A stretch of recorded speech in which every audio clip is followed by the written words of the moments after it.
ओम श्री भगवते नमः। ऊनविंश अध्याय देवहूति रुवाच। भोनाथ प्रभु भगवान कहतु परमार्थ ज्ञान, जो ज्ञान भक्ति प्रकाशई, जे अज्ञान तिमिर नाशई, महत आदि जे प्रमाण, प्रकृत पुरुष लक्षण, यथा संख्यारे अछि कही, तो भक्ति मार्ग को चिन्हाई, विस्तारी कह प्रभु मते, संशय न रहु मो चित्ते, महाप्रभाव जे ईश्वर, समस्त चित्तरे गोचर, जेहेतु लभी प्राणी माने, कुशल हंति तत्क्षणे, संसार मोह अंधकार, देहाभिमानी जेते नरे, निंदित होई जे अछंती, अज्ञाने किछि न जानती, तो ज्ञान देई नर हरि, विनाश अज्ञान तिमिरी। मैत्रेय उवाच। शुण विदुर मन देई, माता वचने भावग्राही, कहती अमृत वचन, जेणे संतोष माता मन। श्री भगवान उवाच। शुण जननी स्थिर मने, जे ज्ञान भक्तिर लक्षणे, प्रभु प्रकाशे भक्ति जोगे, ज्ञान साधंती मोक्ष मार्गे, स्वभावे गुणयुक्त होई, नाना संकल्प मने धाई, स्वास्तिक राजस तमस, गुण प्रवाहे जे प्रकाश, दंपमत्सर भावे बही, प्राणी हिंसारे युक्त होई, पर भेद बुद्धि, तामस गुणे जे प्रसिद्धि, एभावे मते जे पूजहि, तामस भक्ति ताकू कही, जस जस कल्प मने, विषय ध्याने अनुसणे, ए कर्म मते जे पूजहि, राजस भक्ति ताकू कही, ईश्वर अर्थे कर्म करे, धर्म मार्गरे जे प्रचारे, सर्वत देखई सम्मान, सत्विक भावी ताकू जान, एही प्रकार नव साधंती के बा गुण मार्ग, मुहर गुण कीर्तिमान, नित्य जे कर ई श्रवण, मुह जे सर्व गुण श्राय, विच्छेद नहीं काहि मोय, हिमंत भाव जे भावई, कर्म बंधनु मोक्ष होई, समुद्र जेने नील जल, मिली हुअंती एक मेल, से रूपरे मोर देह लीने, भक्ति भावे हुंती जना। शुण कहिबी मन देई, निर्गुण भक्ति ताकू कही, निष्काम मार्गे आत्मज्ञान, सर्वत देख ईश्वरमान, पुरुषोत्तम भाव भजी, परम आत्मा मने हेजी, निर्गुण भक्ति एका कही, अपरे शुण मन देई, समीपे स्वरूप्यकृत शालक्य ऐश्वर्य वाक्य, एमाने जहा मते जाती, एणे संतोष नुहि मती, मोर भक्ति बिना ही, हेले संतोष मोर काहे, एते प्रकार भक्ति मार्ग, साधंती प्राणी मोक्ष जोग, जेबे त्रिगुण को जिणई, मोहर भाव कुल भय, क्रिया जोगरे निष्कामरे, मते सेवंती केबा नरे, हिंसा बजित साधुगण, नित्य भजंती मोर नाम, कियबा मते पूजा करे, स्तुति बंदने निरंतरे।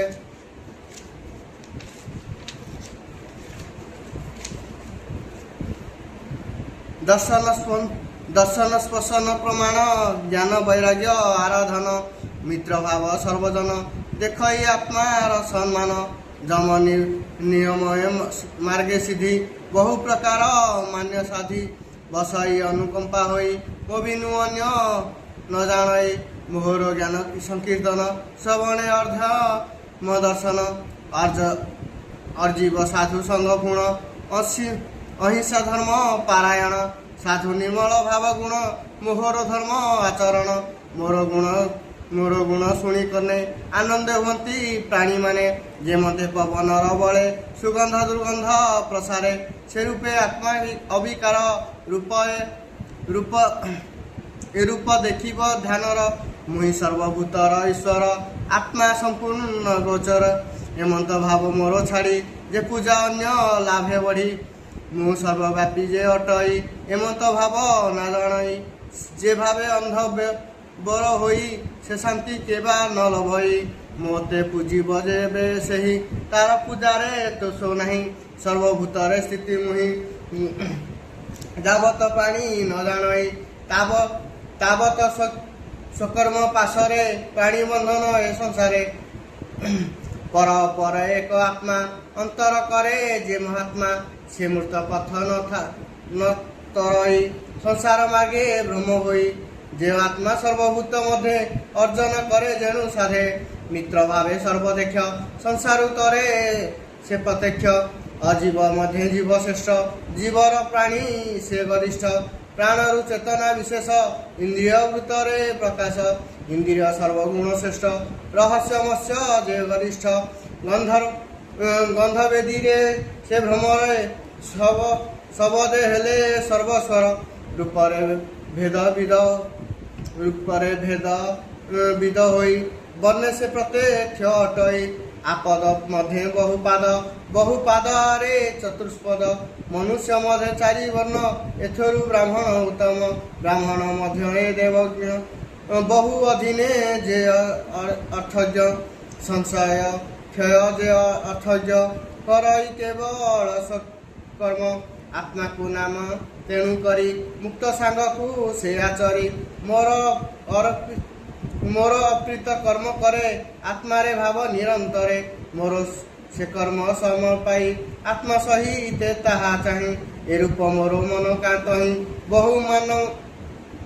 মাননারে নময়ী এমন্ত ভাবর যে ভজই তা হৃদে বিজয়া ভাবগ্রাহী আনন্দে দর্শন দিয়ନ୍ତି মুখ্য পাদরে অধিপতি ভক্তি যোগরে মতে যাই সে মতে হৃদୟରେ দেখাই পরম ব্রহ্মাকু লভই এণু একাগ্রহ ভাবে ধাই এ যে পরম ব্রহ্মসার প্রধান পুরুষ পর তার উপরে কেহি নাই সৃষ্টির আদি অন্ত ସେହି তার পিরতি সে দৈব সজই কর্মর স্বভাব নানা প্রকার রূপভেদ আশ্রয় কারণ সম্পদ অদ্ভুত কাল যে মহিমা ভূমাত নিশ্চলে জানিমা মহত আদি যে ভূত অখিল সংসার জগতে সমস্ত আত্মা মধ্যগত নিরতে করু অছি গ্রস্ত তাহার তহু এ ভয় পাই নিরতে কম্পু অছি দেহি সে প্রভু অধ্য যজ্ঞ রূপে কাଳ কলন করে গোপ্যে সে প্রভু কাଳର মহিমা কি କରି ପାରିବ ଗୁଣ ସୀମା প্রিয় যার নাই বিনাশ করে সর্বদেহী যে কাଳ পুরুষর ভয়ে নিরতে পবনটি বহে যে কাଳ ভয়ে সূর্য তাপে ভ্রমে ব্রহ্মাণ্ড ମଧ୍ୟ গতে যাহার ভয়ে মেঘষণ বৃষ্টি করନ୍ତି অনুক্ষণ যাহার ভয়ে বৃক্ষ গণে লতা ঔষধ্য শ্যাମ ମାନେ যার কাଳରେ পুষ্প ফলନ୍ତି ফুটନ୍ତି ନିର୍ମଳ ଯାହାର ଭୟ ନିଦଗଣ ପ୍ରଭୁ ସବୁ ଅଛନ୍ତି ଅନୁସରଣ ଉଦଧି ଯାହାର ଭୟରେ ଆଦ୍ୟାପି କେବେ ନ ଉଛୁଳେ ଅଗ୍ନି ଯାହାର ଭୟ ପୁଣ ସମସ୍ତ କର ଦହନ ଯାହାର ଭୟ ଗିରିବର ଭୂମିରେ ହୋଇଛନ୍ତି ନିଶ୍ଚଳ ଯାହାର ଅଜ୍ଞା ପରମାଣେ ଆକାଶ ଭୟ କରି ମନେ ସନ୍ଦେହୀ ବିସ୍ତାର ସେ କଲା ସପ୍ତ ଲୋକଙ୍କୁ ଠାବ ଦେଲା ବ୍ରହ୍ମାଦି ଯେତେ ଦେବଗଣ ସଚାରଚର ଯେ ଭିଆଣ ଯାର ଭୟ ବାରବାରେ ସ୍ୱର୍ଗଦି ହୁଏ ତି ସତରେ ଯେ କାଳ ଭୟରେ ତ୍ରିଗୁଣ ସୃଷ୍ଟି ପାଳନ ସଂସାରଣ যে কাଳ রূপী যে অন্তর উদার অবশ্য অচ্যুত সমস্ত উৎপত্তি করই গুণ প্রবাহ ভাব বহি যে কাଳ রূপ অন্ত করে এণু অনন্ত রূপ ধরে এণু এ কাଳର মহিমা যে জানিপারে গুণ সীমা তোর ভকত জন জহি কাଳର ଅଧିକାର କାହିଁ ସୁଜନେ ଏଣେ କର ମତି ତୁଟିବ ସଂଖ୍ୟା ସଂସାର ଦୁର୍ଗତି ଏ ମାତା ପୁତ୍ରଙ୍କ ସମ୍ବାଦ ଶୁଣନ୍ତେ ନ ଲାଗେ ପ୍ରମାଦ कह विप्र जगन्नाथ तृतीय स्कंदे भागवत इति श्रीमद्भागवते महापुराणे परमहंस संहिताय